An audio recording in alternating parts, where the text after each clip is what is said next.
નમસ્કાર દર્શક મિત્રો, હું છું રૂપલ રણેચિયા. સંપૂર્ણ ન્યૂઝમાં આપનું સ્વાગત છે. ડીસા નગરપાલિકા દ્વારા વેરા વસૂલાત ઝુંબેશ દરમિયાન વર્ષોથી વેરો ન ભરતા રીઢા બાકીદારો સામે કડક કાર્યવાહી હાથ ધરવામાં આવી છે.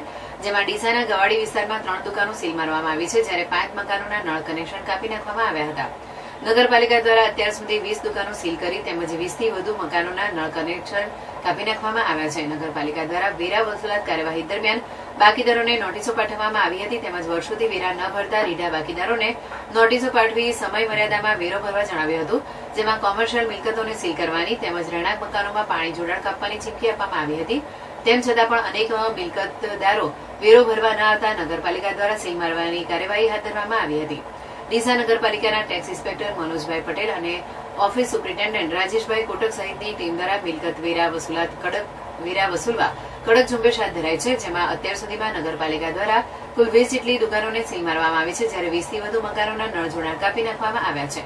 પાલિકાની આ કાર્યવાહીથી વેરા બાકીદારોમાં ફફડાટ ફેલાઈ જવા પામ્યો છે.